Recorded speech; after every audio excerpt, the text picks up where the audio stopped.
નમસ્કાર વિદ્યાર્થી મિત્રો, આપણે રીડ ફોર આઈ લવ મી એની અંદર ચર્ચા કરતા હતા કે લેખક જે છે સ્વયં સક્સેના એ પોતાના આત્મવિશ્વાસ કેળવવા માટે કઈ બાબતોને વધારે મહત્ત્વ આપે છે.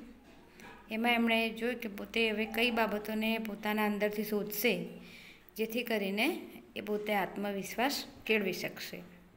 એમાં કે છે આગળ આપણે હવે જોઈએ તો કે જે figure out why I was thinking everything as negative, કે પહેલાં મારે એ વસ્તુ શોધવાની છે કે ખાસ કે હું કેમ દરેક વસ્તુને નકારાત્મક રીતે વિચારું છું.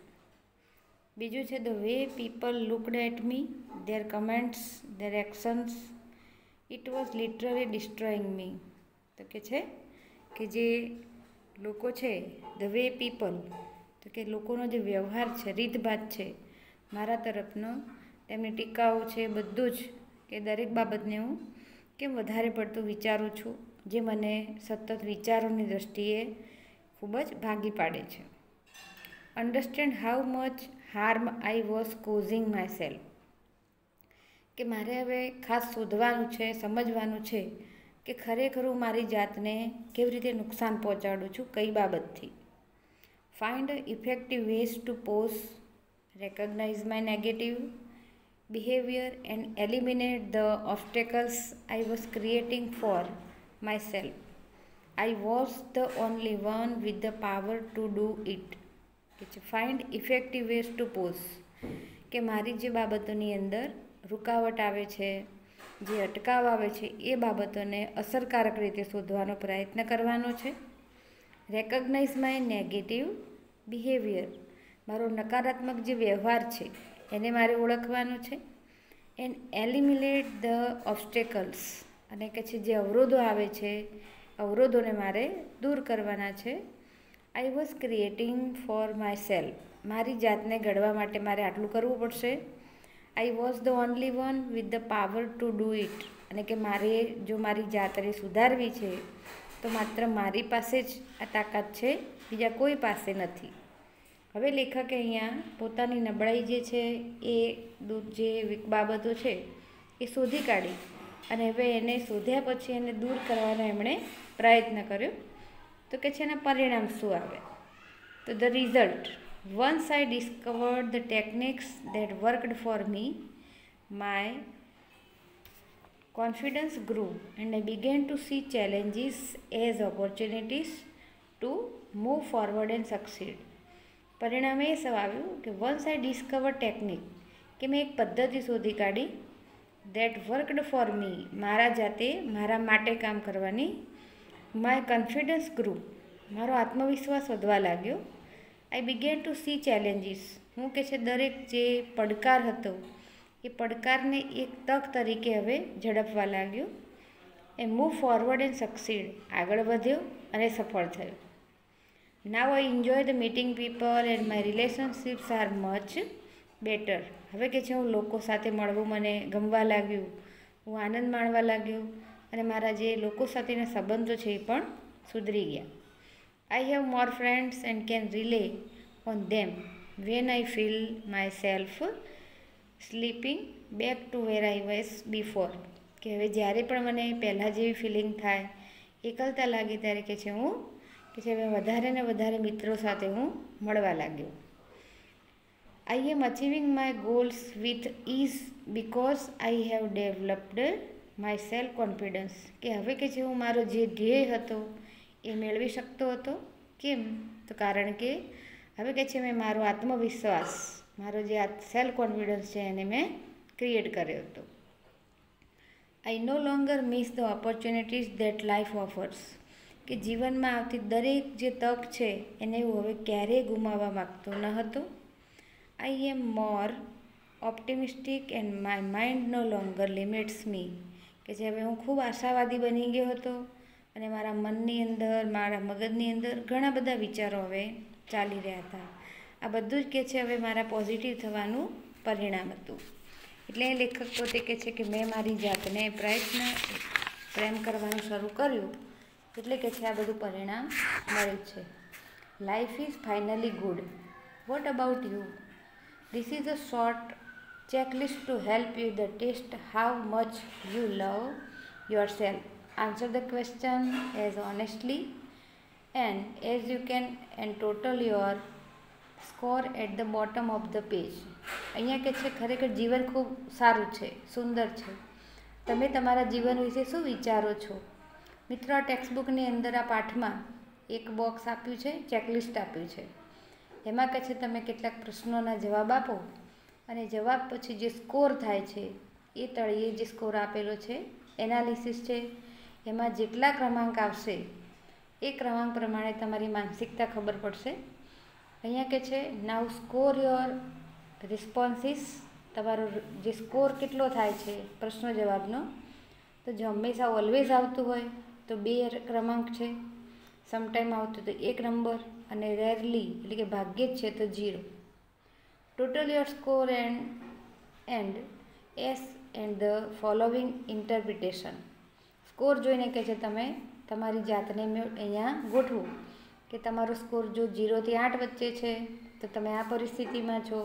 તમારો સ્કોર 9 થી 13 વચ્ચેનો છે, તમારી માનસિક સ્થિતિ આવી છે.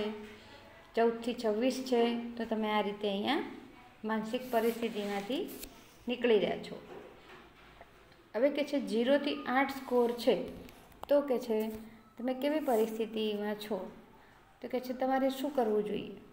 You have a strong love for yourself that is capable of bringing quite a lot of change and helps you feel in control of your life. કે જો તમારો 0 થી 8 વચ્ચેનો સ્કોર છે તો સમજવાનું કે તમારી અંદર જાત પ્રત્યે તમે ખૂબ જ પ્રેમ કરો છો તમારી જાતને, જેના કારણે તમે ખૂબ જ સારો એવો બદલાવ પણ લાવી શકો છો. તમે જે ફીલ કરો છો, જે અનુભવ કરો છો એ દરેકને એ અનુભવ પ્રમાણે તમારું કામ થાય છે. Keep trusting your intuition and continue feeling good about yourself. કે તમારી જાતને પ્રેમ કરવાનું તમે સતત ચાલુ રાખો. જો તમારું સ્કોર અહીંયા 9 થી 13 છે, you have moderate love for yourself. તમારે કે છે તમારી જાતને પ્રેમ કરવાનું હવે ખરેખર વધારે શરૂ કરવું જોઈએ. તીવ્ર પ્રેમ છે, અહીંયા કે છે નિયંત્રિત પ્રેમ છે, મોડરેટ છે. If you are conscious of your negativity towards you, try and identify the areas of your life that have contributed to this. એ જો તમારી અંદર નકારાત્મકતા આવી જાય છે તો તમે કહે છે તમારા જીવનની અંદર આજુબાજુ જે ફાળો આપ્યો છે જે બાબતોએ એને ઓળખવાનો પ્રયત્ન કરો. Try and let the false opinion of yourself go. તમારા અંદરથી, તમારા મનની અંદર તમારા જાત વિશેના જે ખોટા મંતવ્યો છે એને દૂર કરવાનો પ્રયત્ન કરો. જો 14 થી 26 વચ્ચેનો તમારો સ્કોર છે તો એ તમને શું સૂચવે છે? A score in this range suggests you they have a number of concern about yourself and your life. કે જો આ રેન્જમાં તમારું છે સજેશન સ્કોર છે તો કે છે તમારે you have a number of concern. તમારે સંખ્યાબંધ જે બાબતો છે એના વિશે, તમારા જીવન વિશે હજુ વિચારવાનું બાકી છે. These concerns are likely to feed a negative self image and could upset your changes of feeling successful or positive about yourself. કે આ જે જોડાણ છે એ શું કરે છે? પોષે છે. Feed a negative self image. તમારા અંદર જે પોતાની જે ઇમેજ છે, એક પ્રતિકૃતિ છે, એને નકારાત્મક રીતે રજૂ કરે છે. કે જે ખરાબ બાબતો છે એને જ વધારેમાં વધારે હાઇલાઇટ કરે છે. એટલે કે છે એન્ડ કુડ અપસેટ, તમને ઉદાસ કરી દેશે. જેથી કરીને કહે છે તમારા અંદર હવે તમારે જો સક્સેસફુલ થવું છે તો ખાસ કરીને પોઝિટિવ બાબતોને ઓળખવી પડશે. It is important to recognise which aspect of your life you are unhappy with and decided to tackle one aspect of something in order to put you back in control. અહીંયા બીજું કે છે it is important to recognize which aspect of your life you are unhappy. હવે કે તમારા જીવનની અંદર કયા પાસાઓ એવા છે કે જે તમને દુઃખી બનાવે છે એમને તમારે ઓળખવા પડશે. with the decide to tackle, જેને તમારે હવે અત્યારે ટેકલ પણ કરવા પડશે. Aspect of something in order to put you box in control. કે છે કેટલાક પાસાઓ એવા છે કે જેને તમારે નિયંત્રણના બોક્સમાં મૂકવાના રહેશે. તો કે છે મિત્રો અહીંયા આટલા આ જે સ્કોર છે, રેન્જ છે કે આપણી માનસિકતા કેવી છે એ બોક્સ ઉપરથી તમે નક્કી કરી શકો. એના પછી કે છે here are some strategies for building love for one's own self. અહીંયા કે છે કેટલાક પોતાની જાત માટે, પોતાની જાતને પ્રેમ કરવાના, જાગૃતતા કેળવવાની કેટલીક સ્ટ્રેટેજીસ એટલે કે કેટલીક વ્યૂહરચના આપી છે કે આપણે આપણી જાતને પ્રેમ કેવી રીતે કરી શકીએ એ જોવાનું છે. તો કે છે free your self from should have, live your life on a basis of what is possible for you and what feels right to you instead of what you or others think of should do. પહેલું કે છે કે free your self from should have. તો કે છે પહેલું તમારે તમારી જાતને કે આ કામ હું કરી શકું છું, થઈ શકે છે મારાથી, તમે એ બાબતને મુક્ત કરી દો. Live your life on the basis of what is possible for you. તમારા માટે શું શક્ય છે અને તમે સાચું શું સમજો છો એ બાબતને તમે સ્વીકારી લો. Instead of you or others think you should do. કે લોકો એમ કહેતા હોય કે તમારે શું કરવું જોઈએ એ વિચારવાના બદલામાં તમે પોતે શું અનુભવો છો અને તમારે શું કરવું છે, તમારા માટે શું શક્ય છે એ વસ્તુને ખાસ જીવનમાં ઉતારી દો. Find out what you want and what you are good at. તમે શું ઈચ્છો છો અને તમારા માટે શું સારું છે એ બાબતને મહત્ત્વ આપો તમારી જાતને પ્રેમ કરવા માટે. Respect your own needs. તમારી પોતાની જરૂરિયાતોને માન આપો. રિસ્પેક્ટિંગ your dipper needs will increase your sense of worth and wellbeing. જ્યારે કે છે તમારી પોતાની જે જરૂરિયાતો છે એને તમે માન આપશો, એના વિશે ઊંડો વિચાર કરશો, ત્યારે એનાથી કે છે તમારા જે મૂલ્યો છે એ તમારી સારી બાબતો છે એની અંદર વધારો થશે. Set achievable goal. કોઈ એવો સારો સફળતાવાળો ધ્યેય નક્કી કરો. Establish the goal on a basis of what you can realistic achieve and then work step by step to develop your strength. કે છે તમારું ધ્યેય નક્કી કર્યા પછી એ ધ્યેયને પ્રાપ્ત કરવા માટે એના જે પાયાકીય બાબતો શું છે એને મેળવવાનો પ્રયત્ન કરો અને એક પછી એક એ કામ કરતા રહો સ્ટેપ બાય સ્ટેપ, જેથી તમારી તાકાતમાં વધારો થશે. Talk to your self positively. હંમેશા તમારી જાત સાથે હકારાત્મક રીતે વાત કરો. When you notice that you are doubting or judging your self, replace such thoughts with self supportive direction. હંમેશા કે છે જ્યારે તમે પોઝિટિવલી તમારી જાત વિશે વાત કરો છો ત્યારે તમે એવું નોટિસ કરો, એવું તમને ધ્યાનમાં આવે કે તમને ડાઉટ લાગે અથવા તમે નિર્ણય કરી શકતા ના હોય તમારી જાત વિશે, તો કે છે રિપ્લેસ ધ સચ થોટ. કેટલાક વિચારોને બદલી નાખો with the self supportive direction. કેટલીક એવી દિશામાં તમારા વિચારોને લઈ જાઓ. Seek out and put your self in a situation in which the probability of success is high. જ્યાં કે છે તમને સફળતા વધારે પ્રમાણમાં મળતી હોય એવી પરિસ્થિતિની અંદર તમારી જાતને પરોવી દો. Take chances. નવા જે તક છે એને મેળવો.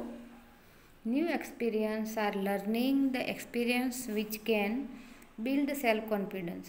નવા અનુભવો એ તમને કે છે નવા અનુભવની સાથે તમારા આત્મવિશ્વાસને બાંધવામાં મદદરૂપ થશે. Expect to make a mistake as part of the process. Don't be disappointed if you don't do it the perfectly. કે છે એક્સપેક્ટ ટુ મેક મિસ્ટેક. જો તમારાથી કોઈ ભૂલ થાય છે તો એને નકારતા શીખી જાઓ, કારણ કે એ આપણી પ્રક્રિયાનો એક ભાગ છે. Don't be disappointed. નિરાશ થશો નહીં. If you don't do it perfectly. કોઈ પણ કામ જો તમે પરફેક્ટ નથી કરી શકતા તો પણ કે છે નિરાશ થશો નહીં. Feel good about trying something new, making progress and increasing your competence. કે તમે કંઈક સારું કરવાનો પ્રયત્ન કર્યો છે, તમે પ્રગતિ કરી છે, તમારા કામની અંદર કંઈક વધારો કર્યો છે, એવું વિચારીને હંમેશા સારું અનુભવો. Solve problems, don't avoid problem. હંમેશા કે છે મુશ્કેલીઓને દૂર કરવાનો પ્રયત્ન કરો. મુશ્કેલીઓથી ભાગશો નહીં. Don't avoid problem. મુશ્કેલીઓને, સમસ્યાઓને ટાળશો નહીં. Face them and identify way to solve them or crop with them. એનો સામનો કરો, એને ઓળખવાનો પ્રયત્ન કરો અને એના રસ્તા શોધવાનો પ્રયત્ન કરો. Make decision. નિર્ણય લેવાનું નક્કી રાખો. રોજે રોજ કોઈ પણ બાબતનો નિર્ણય લો. Trust your self to deal with the result. અને એ નિર્ણયનું શું પરિણામ આવશે એની સાથે તમારા જાતને વિશ્વાસ રાખો કે એનું પરિણામ આપણે ધાર્યું છે એવું જ આવશે. Develop your skill. તમારી જે આવડતો છે એનો ડેવલપમેન્ટ કરો, એનો વિકાસ કરો. Know what you can and can't do. તમે શું કરી શકો છો, શું નથી કરી શકતા એને ઓળખો. Focus on what you can do rather than what you can not. કે તમે જે કરી શકો છો એના પર વધારે ધ્યાન આપો, નહીં કે તમે જે નથી કરી શકતા. જે નથી કરી શકતા એ બાબતને વધારે મહત્ત્વ આપવાના બદલામાં તમારાથી જે કામ થાય છે એને વધારે ધ્યાન આપો, એના ઉપર વધારે ધ્યાન કેન્દ્રિત કરો. તો મિત્રો કે છે આ બાબતો જો રાખવામાં આવશે તો ચોક્કસ તમે તમારી જાતને પ્રેમ કરશો. તમારી જાતને જો તમે પ્રેમ કરતા થશો તો જ તમે જીવનની અંદર, સમાજની અંદર સફળ વ્યક્તિ તરીકે પુરવાર થશો, એવું આ રીડમાં સમજાવે છે. મિત્રો આ રીડની એક ગ્લોસરી એની સમરી રાઇટિંગ અને ફકરાઓથી પ્રશ્નો જવાબ તમારે લખવાના રહેશે. હવે પછી 1 થી 10 રીડમાંથી તમારે બીજા કયા રીડ તૈયાર કરવાના છે એ તમને નેક્સ્ટ લેક્ચરમાં જાણ કરી દઈશું. Thank you.